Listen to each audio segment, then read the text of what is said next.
Well, good evening, guys. We're going to make this video together.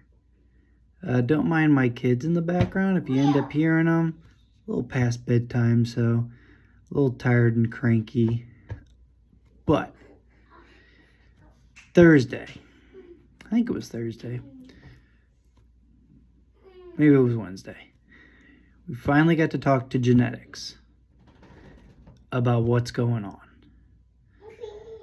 As much as my neuromuscular doctor had swore through his confidence in his medical experience, background, ability, whatever you'd like to call it, that everything was going to come back normal. And that I had what they call as FND.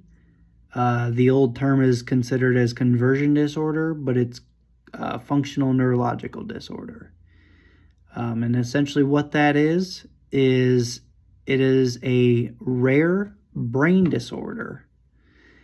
They do not know how people get it, why people get it, and they do not understand the complexity around it because it deals with the brain. And there isn't a whole lot on the brain.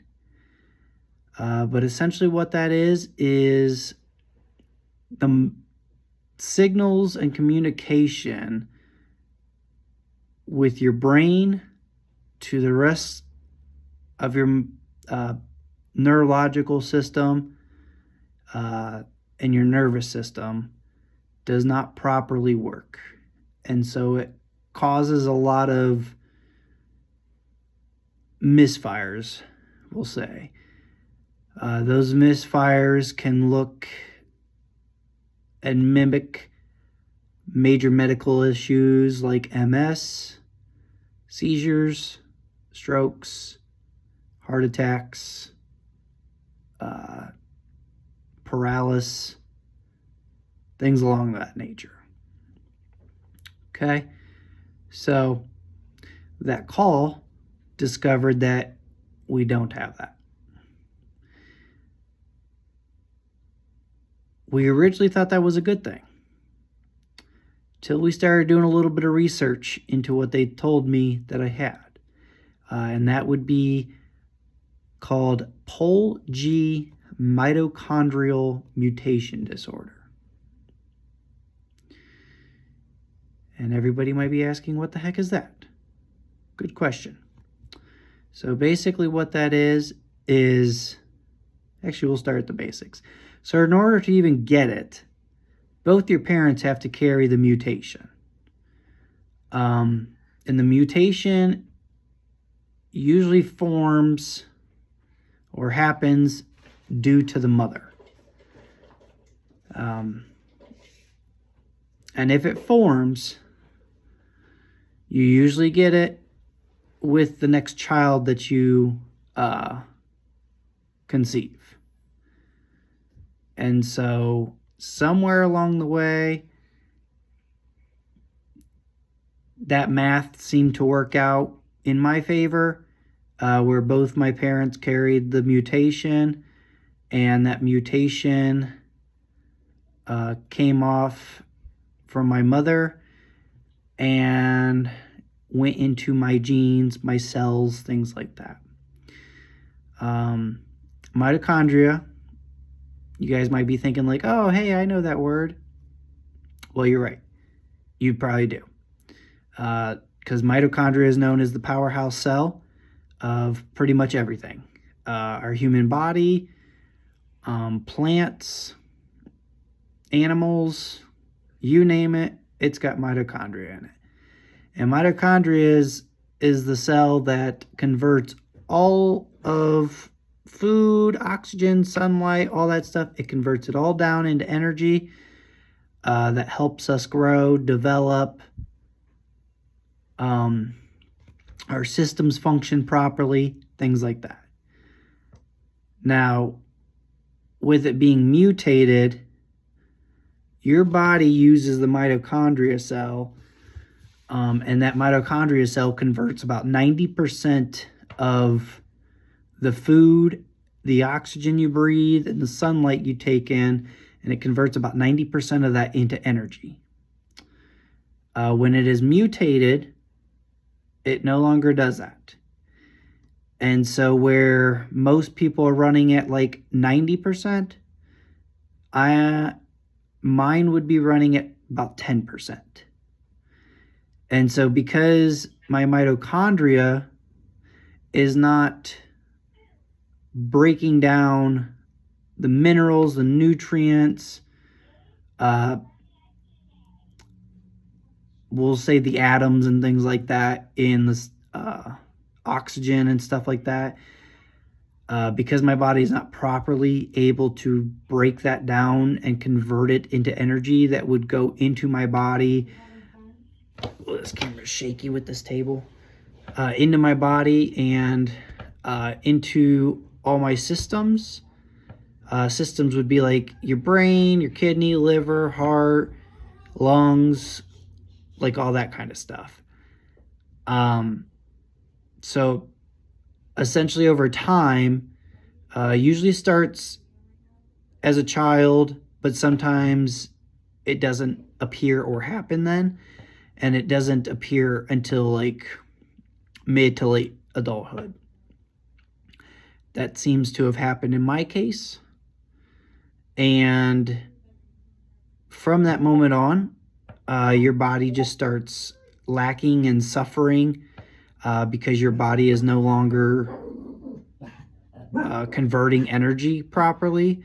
And so none of those systems get energy. And because they're not being optimized with, the most amount of energy they can consume, those systems start to fail. And as they start to fail, depending on what fails first, those things just slowly start to affect other parts of your bodies more and more and more until eventually you become a vegetable and there is nothing to you.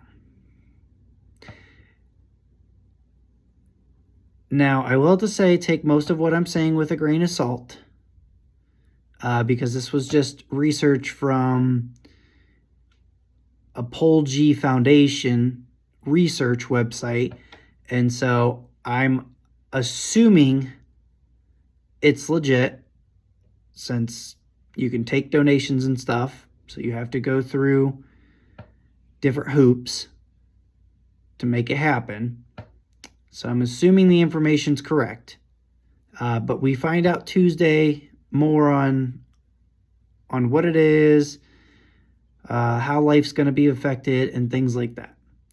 So, for any of you wondering up to this point, well, what about all the other stuff you're doing? Great question. This whole health journey is actually the number one reason why I started doing everything I'm doing. And again, just like I say with Mental Health Talk, for those that actually know the full details, you have a better understanding of what I'm saying right now. If you don't, then you're probably going to be a little bit lost in this small bit of conversation. But we still plan to move forward with all that and all the other stuff with inside of it. Because according to the Polgy Foundation website plus Google, we're looking at, I don't know, somewhere between, well, not even say between, up to like 15 years that I have left to live, if that were to hold true. Now, I've been pretty good at beating the odds on just about everything I've gone through in my life, and so we will always hope and pray that I will beat the odds on this and still get to live a very long and fulfilling life. But if I don't, we are still moving forward with everything because the mission is not, I'm not doing it, how do I want to put this? I'm not doing this for me. I'm doing this for you guys. me being a risk taker, I'm not afraid to take a problem that I see and create a solution behind it. And so that's exactly what I'm doing. I've seen too many people in bad positions because this has not been handled, and so I'm taking action to handle it. So we're still going to move forward with that regardless what happens going forward with my health, because the mission is to make an impact on you guys and our world globally and all the people that live in it, not for myself. So, and then I'll also be a part, basically sign up with all those foundations to be a part of like clinical trials and research and surveys and stuff like that to try and get a better understanding of all these type of different rare disorders that my doctors have thought that I had and no longer have, but what I have is still not very common per se. It's common for people to carry it. It's not necessarily common for people to actually get the mutation, to my understanding. So that is kind of the update as of right now. Now I see the doctor on Tuesday. It's a special doctor. It's a mitochondria doctor. They specialize in all those fancy different things. And there's 6 other disorders that are inside of this mitochondria mutation disorder. And so there's still a lot more testing, still a lot more blood work and doctors and everything else that I'm probably going to end up having to see. But again, like always, I will maintain at keeping you guys updated, and we will ride this journey together. It's been quite life-changing, I will have to say. I went from leaving State Farm to starting my own insurance brokerage, to being at a very high level in this insurance brokerage along my colleagues that have their own insurance brokerage inside this IMO. And I was at a high level before I got sick.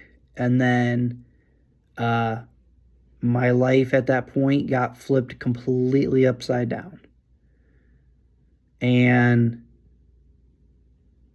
I like to just always attest that as much as I plan to create financial freedom in my life and opportunities for my family,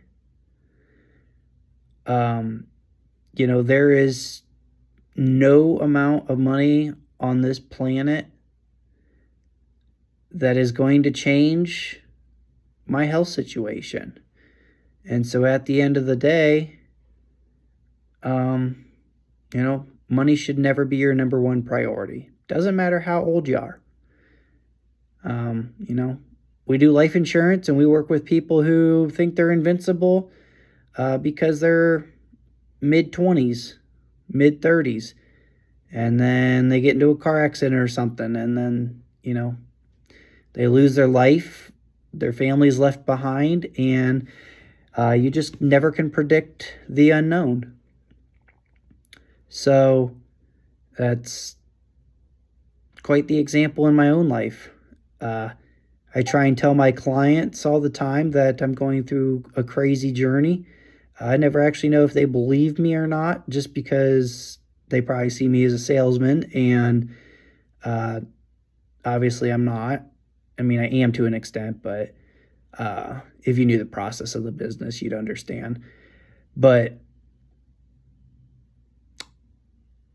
it's an eye-opening situation, and that, the experiences and the memories, those are what you should make priority, your family, because those will live a lifetime, The money will disappear as soon as it's spent. So, or as soon as you pass away. So, this is a 15-minute video of me slowly talking. If anybody has questions, feel free to shoot me a DM or even leave a comment below. And always, if you're watching this on my YouTube channel, then go subscribe. You're not necessarily subscribing to my channel, but you're subscribing to my journey. That journey of all the different things that I'm going to implement in the upcoming years to make everybody else's lives a lot easier, and a lot better, and a lot safer. So that's the update there. Hope everybody has a great weekend. If you're watching this at the beginning of the week, then hope you have a great week.